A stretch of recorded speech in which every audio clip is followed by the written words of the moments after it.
यह घटना सूरह अल-कहफ में बयान हुई है। एक बार हजरत मूसा अलैहिस्सलाम अपनी कौम में खुतबा दे रहे थे। किसी ने पूछा कि क्या आपसे बढ़कर कोई ज्ञान वाला व्यक्ति जमीन पर मौजूद है? हजरत मूसा ने फरमाया, नहीं, अल्लाह ताला ने चाहा कि अपने नबी को बताए कि हर ज्ञान अल्लाह का दिया हुआ है।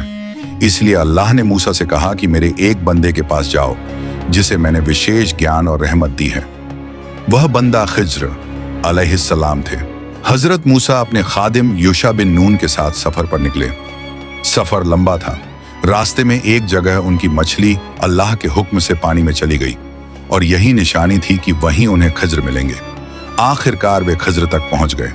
हजरत मूसा ने आदर से कहा कि मैं आपके साथ रहकर वह ज्ञान सीखना चाहता हूं जो अल्लाह ने आपको दिया है। खिज्र मुस्कुराए और बोले कि आप मेरे साथ सब्र नहीं कर पाएंगे। मैं जो काम करता हूं उसकी हिकमत आप तुरंत नहीं समझ पाएंगे। हजरत मूसा ने वादा किया कि इंशाअल्लाह वे सब्र करेंगे। फिर दोनों का अजीब सफर शुरू हुआ। दोनों एक कश्ती में सवार हुए। कश्ती गरीब मजदूरों की थी। सफर के दौरान खिज्र अचानक उठे और कश्ती में सुराख कर दिया। हजरत मूसा से यह देखा न गया। उन्होंने तुरंत कहा कि आपने क्या कर दिया? यह गरीब लोगों की कश्ती है, आपने उन्हें नुकसान पहुंचा दिया। खिज्र ने कहा कि मैंने कहा था आप सब्र नहीं करेंगे। हजरत मूसा ने माफी मांगी और कहा कि अब सवाल नहीं करेंगे। कुछ आगे गए तो एक कम उम्र खूबसूरत बच्चा खेल रहा था। खिज्र उसके पास गए और उसे कत्ल कर दिया। हजरत मूसा यह मंजर बर्दाश्त नहीं कर सके। उन्होंने कहा कि आपने एक बेगुनाह जान को बिना किसी अपराध के मार दिया। खिज्र ने फिर कहा कि मैंने कहा था आप सब्र नहीं कर सकेंगे। हजरत मूसा ने फिर माफी मांगी। फिर दोनों एक बस्ती में पहुंचे। भूख लगी थी। लोगों से खाना मांगा लेकिन उन्होंने इनकार कर दिया।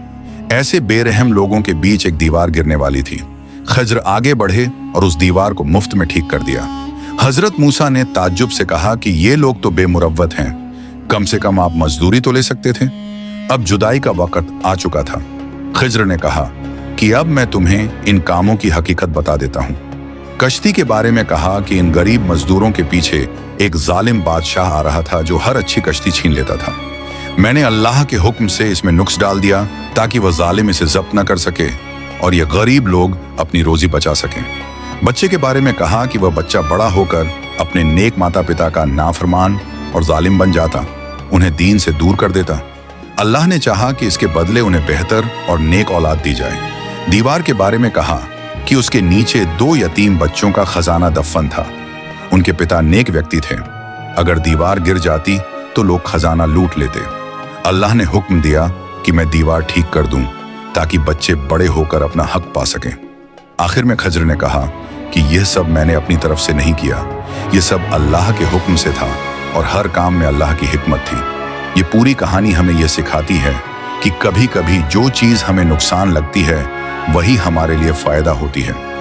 जो चीज हमसे छीनी जाती है वह आगे चलकर हमें बड़े नुकसान से बचा लेती है। हम सिर्फ जाहिर देखते हैं, अल्लाह पूरी हकीकत जानता है।